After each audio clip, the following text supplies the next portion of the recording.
let's talk about first fruits, and I'm going to define this quickly and give a practical example before we close off. In ancient Israel, which was an agrarian-based economy, an agriculturally based economy, primarily given to farming, produce and livestock, the first fruit represented the first ripened harvest in a crop, or the first offspring from the animals that were produced. So in a typical farming scenario, a farmer would have a field, let's say of wheat, and as the first ripened fruit manifested, that farmer would harvest it but not consume it. He would go to the high priest and offer that to the Lord, giving it to the high priest as a representation of God in his spiritual world.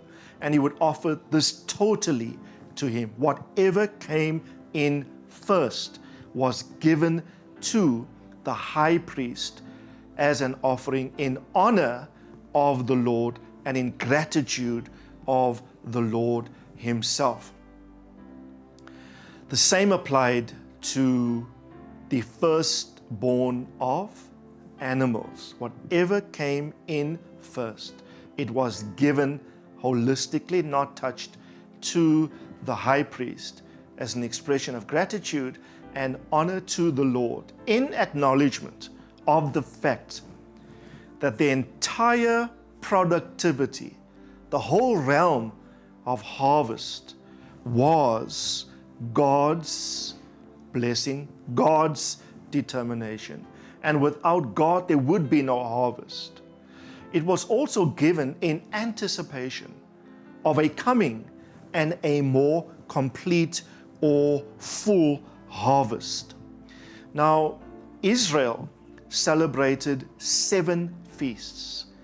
And you will see the graphic on your screen in the table. There were 7 feasts celebrated in 3 months. You see the first column, the first month, the third month, and the 7th month. You can see the 7 feasts listed in the second column.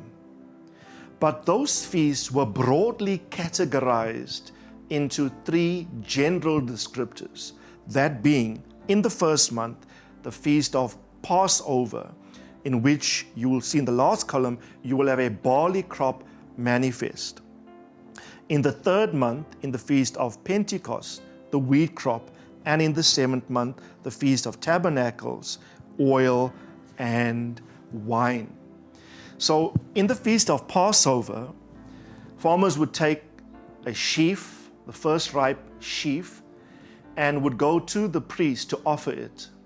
The priest would stand in his house and wave this sheaf before the Lord as an offering, signifying that this is the Lord's offering and that the offerer is giving it in honor of the Lord, but also in anticipation of a future and more fuller harvest to come.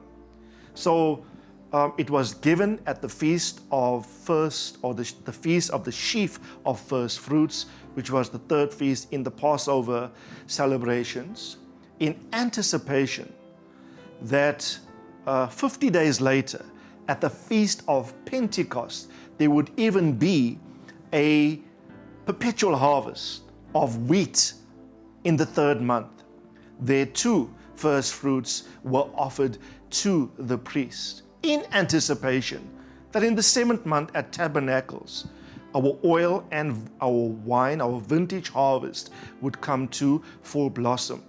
I want to read to you Exodus 23 to indicate to you how that 3 times a year, corresponding with the 3 feasts, God expected Israel to come and offer these first fruits together with tithes and offerings to the Lord. 3 times a year, Exodus 23:14. 3 times a year you shall celebrate to me a feast. You shall observe the feast of unleavened bread, that's Passover. For 7 days you are to eat unleavened bread as I commanded you, and as I at the appointed time in the month of Abib, for in it you came out of Egypt. None shall appear before me empty-handed. Verse 16, also you shall observe the feast of harvest, that's the feast of Pentecost, of the first fruits of your labors, for what you sow in the field. Also the feast of the ingathering, which is the 7th month feast, the Feast of Tabernacles, at the end of the year when you gather your fruit of the labors from the field. 3 times a year, all your males shall appear before the Lord. Verse 19, you shall bring the choice first fruits of your soil into the house of the Lord your God, and you are not to boil a young goat in the milk of its mother. What would be a modern day contemporary application of the first fruit principle? If you were a farmer in Israel, it would be easy. Whatever came in first, offer that to the Lord. In all the feasts, the 1st, the 3rd, and the 7th month feast, Passover, Pentecost, and Tabernacles. As Israel moved from an agrarian-based economy into a more vocational, commercial type setup, a monetary-based economy where people would work for an employer and be remunerated in time. The rabbis in Jesus' day were often asked what portion of a field constituted first fruits, because they wanted to obey the principle, but needed to be accurate in assessing what levels of their income would constitute a first fruit offering.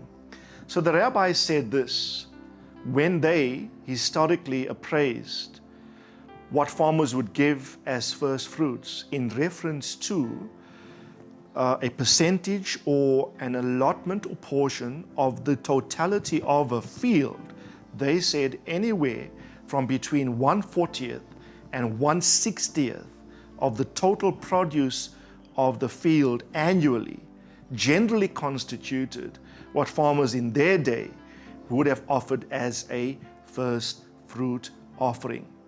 Obviously 1/40th is greater than 1/60th, and they also then said if you offer the greater, your eye will be full of light, and lesser light if you offered the lesser, 1/60th.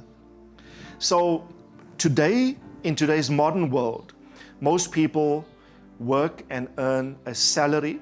Some are remunerated weekly, others are remunerated monthly. Rarely are people remunerated daily. So if I say to you, whatever comes in first, offer that to the Lord. We would have different amounts if people only looked at the methodology by which they are remunerated. Because the person that is remunerated daily would give the first day. The person that is remunerated weekly will give the first week, monthly, and so forth. So the rabbis give us some indication as to wisdom that should persist when determining your first fruit.